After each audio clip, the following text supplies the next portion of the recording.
Wala ka nang idadagdag? Wala na po, Your Honor. Yun na po. Okay. Ang ating sunod na tawagin, ang ating isang witness sa pangalan na Mr. Leopoldo Tata Tan, alias Tata. Tama po ba? Okay. Sige, Tata, pakibigay ang iyong salaysay. Magandang araw po sa lahat po. Sinumpaang salaysay. Ako si Leopoldo Untalan Tan Jr. Nasa 54 na taong gulang, Pilipino at kasalukuyang kapiit sa Service Support Company, Philippine Military Academy. Matapos makapanumpa na ngayon sa batas ay malaya at kusang loob na nagsasaad ng mga sumusunod. Noong taong 2005, ako ay nahatulan at nakakulong sa Davao Prison Penal Farm dahil sa paglabag ng RA 9165.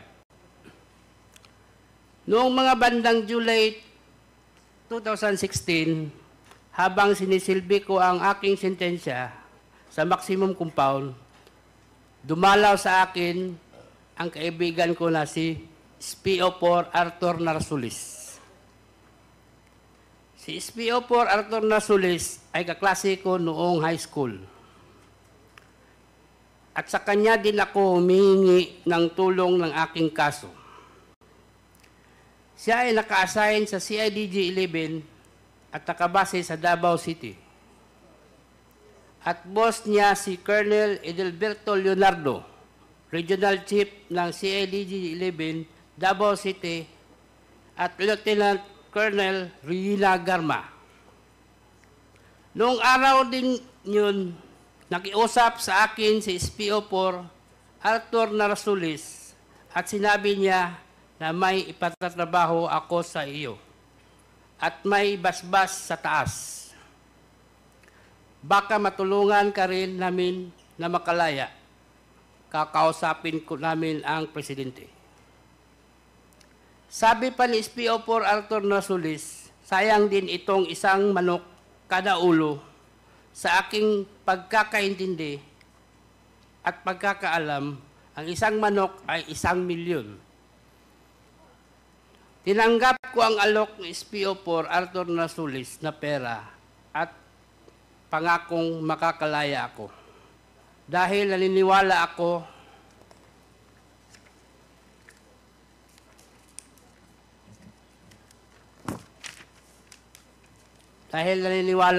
sa kapasidad at kakayahan ng boss niya na si Colonel Edelberto Leonardo na matutupad nila ang kanilang pangako dahil sa malakas sila sa taas. Tinanong ko kay SPO4 Arthur Narsulis kung sino ang mga tatrabahuin at pinakita niya ang isang kapirasong papel na naglalaman ng mga pangalan ni na Chukintong at Jackson Lee.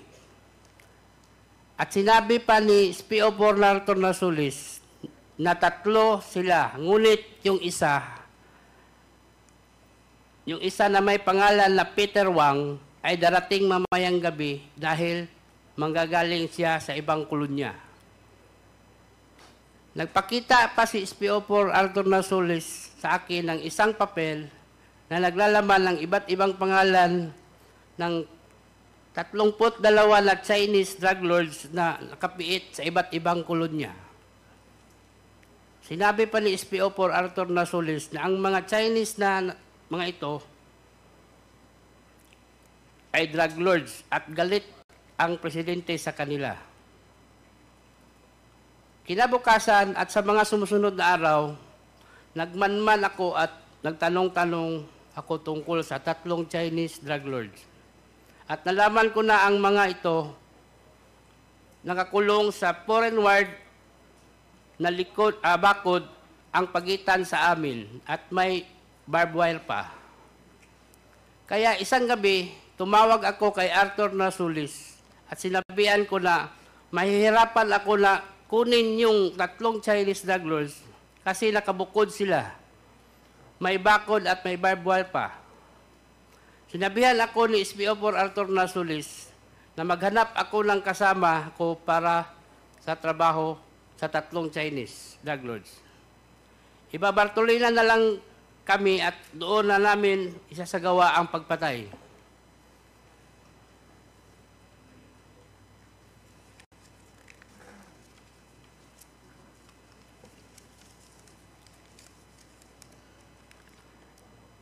Ayaw nilang pumasok nung una dahil nakita kami sa loob ng selda ni Fernando Magdadaro.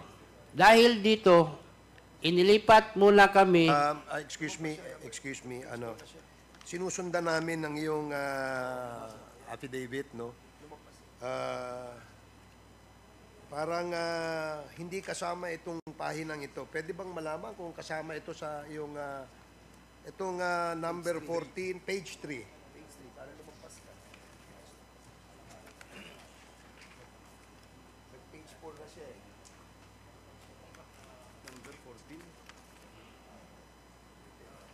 Paki 13.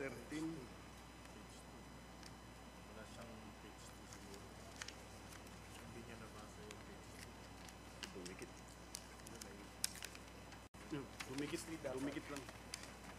Dumikit. Number 14. Galing kasi 13, di ba? Dumikit lang. Paki-check mo nga ulit kung yan ba kasama sa iyong salaysay.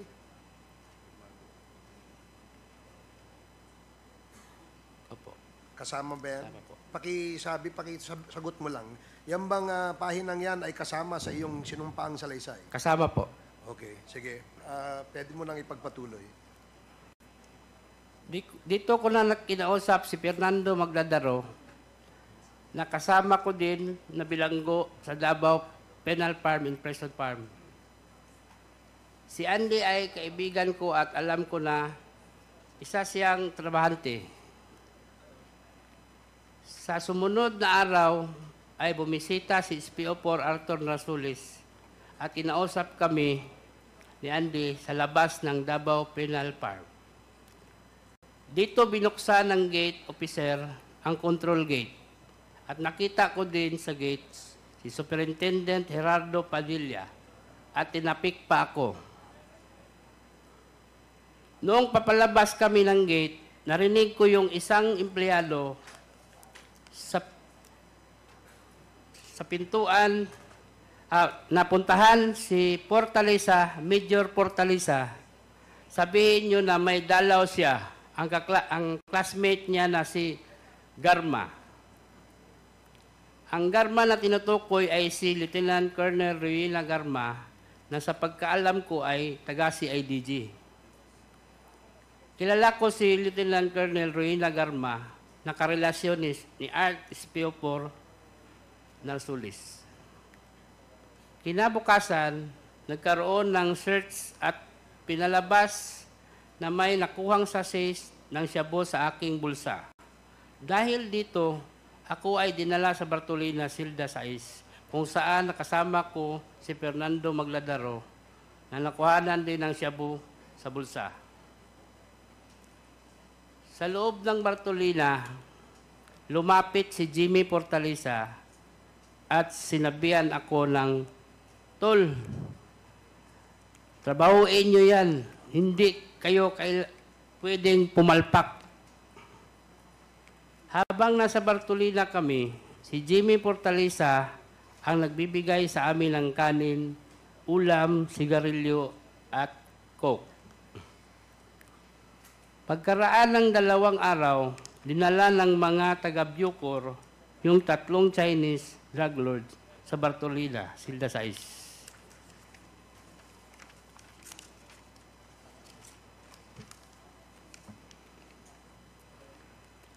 Ayaw nilang pumasok nung una dahil nakita kami sa loob ni Fernando Magdadaro. Dahil dito, nilipat mula kami sa Bartolina, Silda 4, saka pumasok ang 3 Chinese drug lords at pagkaraan ng ilang minuto ay binalik din kami sa Bartolina, Silda 6. Noong August 13 ng gabi, pinagsasaksak na namin yung tatlong Chinese drug lords, ginamit ko ang korta at pagsaksak at si Fernando Magdadaron naman ay gumamit ng 29 balisong sa pagsaksak. Ang korta at 29 balisong na nagamit ng palaksak na binigay ni Leo Pinkian isang araw bago yung insidente. Si Leo Pinkian ay mayor ng Bartolina. Napag-usapan namin ni Fernando Magdadaro na sabay naming sasaksakin yung tatlong Chinese drug lords kaya't pinagsasaksak niya si Chu Kintong habang pinagsaksak ko naman si Peter Wang. Pagkatapos sumunod na pinagsasaksak ni Fernando Magdadaro si Jackson Lee. Pagkatapos ng insidente ng pagpatay sa tatlong Chinese drug lords, nilagyan ni Fernando Magdadaro ng malong yung rehas ng Bartolina, Silda Sais, para hindi makita ang duguan na katawan ng tatlong Chinese drug lords. Pagkatapos ay dumating si Superintendent Gerardo Padilla sa Bartolina, Silda Sais, at sinabi niya na, anong ginamit ninyo? Ihagis sa labas.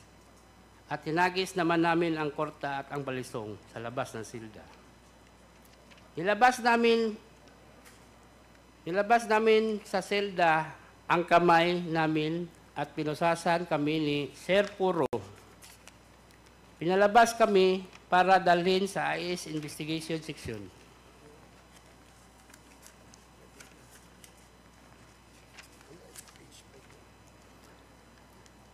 Habang naglalakad kami papuntang Investigation Section, tumunog ang cellphone ni Superintendent Padilla. Nakita ko na pinindot ni Superintendent Padilla ang kanyang cellphone. Nadinig ko na sinabi nung tumawag kay Superintendent Padilla, "Congrats, Superintendent Padilla. Job well done." Pero grabe yung ginawang dinuguan. Alam ko na ang kausap ni Superintendent Padilla ay si Presidente Duterte dahil pamilyar ko ang boses niya. Sandali lang, no? Teka muna, medyo seryoso yung sinabi mo eh. Pinaninindigan mo ba yan? Opo, sir. Pwede bang ulitin mo kung ano yung sinabi mo?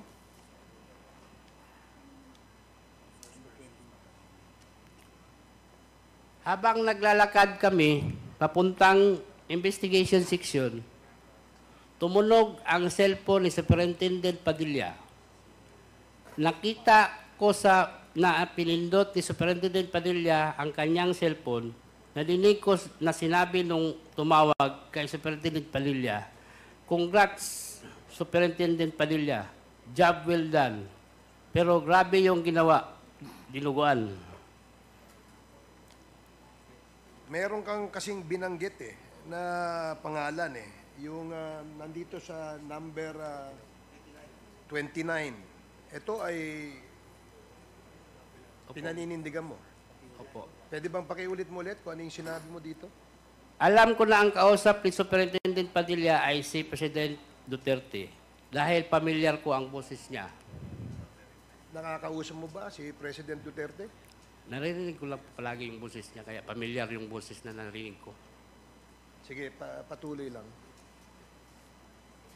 Pagkatapos ng tawag, sabi ni Superintendent Padilla sa mga kasamahan niya doon, tumawag si Presidente nag-congrats sa akin. Dahil sa sinabing ito ni Superintendent Padilla, kaya lalo akong napaniwala na ang tumawag sa kanya ay si President Duterte. Pagkatapos kaming imbestigahan sa IS, kinausap kami ng hipe ng Bartolina na si Jerome Glassi. Pinapapili kami kung saan selda ang gusto namin at pinapalinis ni Superintendent Padilla. Pinili namin ang Bartolina, Silda Sais at doon kami naglagi ng 3 linggo. Pagkatapos ng 2 araw, dumalaw sa akin si SPO4 Arthur Narsulis at sinabihan kami na nandito na ang reward ninyo na tig 1 milyon. saan ko ito ibibigay? At ang sagot ko, ibigay mo ang 1 milyon sa asawa ko. At ang sani naman ni Fernando Magdadaro, ibigay ang 1 milyon sa kanyang asawa. Pagkaalis ni SPO4 Narasulis, naisip ko na ang usapan namin ay 1 milyon kada ulo. Kaya kulang ang reward na natanggap ng mga asawa namin. Ngunit naisip ko rin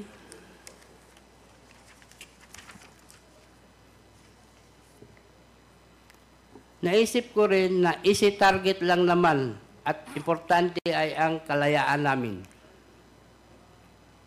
Noong sumunod na araw ay dumalaw ang asawa ko at ang asawa ni Fernando Magdadaro at kinumpirma nila na natanggap na nila ang tig 1 milyon.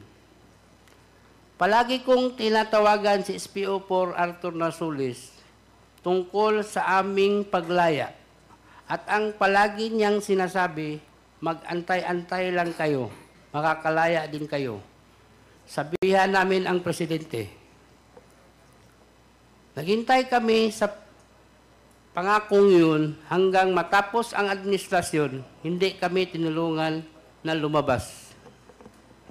Hanggang sa pinaamin nila ang kaso ng pagpatay sa 3 Chinese drug lord at kinasuhan kami ng homicide. Ngunit sa kalaunan namin para matapos na at tulungan kaming makalaya. Nakumbik kami sa pagpatay sa 3 Chinese drug lord. Ibinigay ko itong salaysay na ito dahil sa galit ko sa kanila. Ginawa naman naming ang pinatrabaho nila pero hindi naman tinupad ang kalayaan na pinangako. Ang lahat ng sinasabi ko ay sa salaysay na ito ay pawang katotohanan lamang at walang sino man ang nagturo o nag-impluensya. At alam ko rin na maaring gamitin laban o pabor sa akin, sa ngayon ito ay na lang po ang masasabi ko at wala nang idadagdag pa sa aking salaysay. Bilang patuto, lumagda ngayong ika-21 Agosto 2024 lalong sud ng bagyo. Maraming salamat. Okay, salamat Mr. Tan. Ito bang sa salaysay mo, pirma mo ito? Opo, Your Honor. Okay, meron ka pa bang idadagdag na Wala na po. wala ka nang dadagdag? Okay. Now, we will proceed with the interpellations from the members. Meron pong nagpalista dito sa atin earlier at ang una pong magtatanong ay si Congresswoman Jinky Jervil Luistro. You are recognized. Thank you, Mr. Chair. With your permission, I wish to address my questions to Fernando P. Magdadaro. Mr. Magdadaro, Andy nga ba ang palayaw mo o tawag sa iyo? Opo, Your Honor. Ikaw ba, Andy, ay nag-almusal ngayong umagang ito? Kaunti lang po, Your Honor. Bakit hindi mo dinamihan? Kasi mahabang biyahe, Your Honor. Baka mag-iihi pa kami sa daan. Nakatulog ka ba, Andy? Mula nang nakarating kami sa Manila, Your Honor, hindi ako na masyado nakatulog ng mabuti. Sa kabila ng iyong sinabi, maayos ba ang pakiramdam mo ngayong oras na ito? Opo, Your Honor. Nasa maliwanag ka bang pag-iisip? Yes, Your Honor. Andy, magkakulay tayo ng damit. Samahan mo ako sa aking advokasya para sa katotohanan, Andy. Andy, ang mga susunod kong tanong ay sasagutin mo lang ng opo o hindi po. Maliwanag ba yon, Andy? Opo, Your Honor. Naririto ka upang isalaysay ang ginawa ninyong pagpatay sa 3 Chinese nationals, sina Cho Kin Tong, Jackson Lee, at Wong. Pawang sentensyado ng mga kasong drugs noong August 13, 2016 sa Davao Prison and Penal Farm. Nauunawaan mo ba ito, Andy? Opo, Your Honor. Ang ginawa ninyong pagpatay sa 3 nationals, Chinese nationals, ay posibleng isa lamang sa maraming biktima ng war on drugs na kasalukuyang iniimbestigahan din ng Quad Committee. Nauunawaan mo ba ito, Andy? Opo, Your Honor. Ganon din, Andy. Ang pagpatay dito sa 3 Chinese nationals ay posibleng bahagi din ng war on drugs. Mas kilala bilang extrajudicial killing or EJK na kasalukuyang dinidinig ng ICC or International Criminal Court kung saan ang pangunahing iniimbestigahan ay walang iba kung hindi ang dating Pangulo, Pangulong Rodrigo Roa Duterte. Ito ba, Andy, na uunawaan mo? Opo, Your Honor. Andy, nakikilala mo ba ang dating Pangulo? Opo, Your Honor. Sino ang dating Pangulo? Rodrigo Roa Duterte po, Your Honor. President Rodrigo Roa Duterte po. Andy, sa kasalukuyan, ikaw ay nanumpa at nasa harap ng mga congressmen. Bahagi ng Quad Committee. Bawal magsinungaling. Nauunawaan mo ba ito? Opo, Your Honor. Napapanood ka din sa buong mundo, Andy. Nauunawaan mo ba ito? Opo, Your Honor. At sa kabila ng lahat ng aking mga naging katanungan sa iyo, Andy, sigurado ka ba sa ginagawa mo? Opo, Your Honor. Voluntaryo ba ang ginagawa mo? Opo. Handa ka ba sa posibilidad na maaaring itong pagpatay ninyo sa 3 Chinese nationals ay bahagi nga ng war on drugs or EJK, kung saan ang pangunahing suspect ay walang iba kung hindi ang Pangulong Rodrigo Roa Duterte? Yes po, Your Honor. Punta tayo, Andy, sa iyong sinumpaang salaysay. Sa paragraph 3, iyong binanggit, nilapitan at kinausap ka ni Leopoldo Tan. Sino si Leopoldo Tan? Kasama ko po, Your Honor, sa bilangguan po. Ano? Maximum security compound. Ano ang dahilan, Andy, at nilapitan at kinausap ka ni Leopoldo Tan? Dahil po sa pagpatay po. Nangailangan po siya ng mga makasama niya sa pagtrabaho. Kailangan niya ng makakasama sa pagpatay. Napansin ko dito sa paragraph 4 ng iyong salaysay, ginamit mo ang salitang ipapatira. Ang ibig sabihin ba dito ng ipapatira ay ang pagpatay na binabanggit mo ngayon? Opo, Your Honor. Sino ang papatayin, Andy, ayon kay Leopoldo Tan?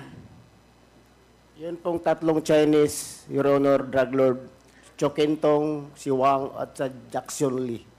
Yun po silang 3. Andy, saan matatagpuan nung panahong iyon itong 3 Chinese national na ayon kay Leopoldo Tan ay papatayin? Doon po sa compound ng foreign ward po, Your Honor. Nakahiwalay po sa maximum.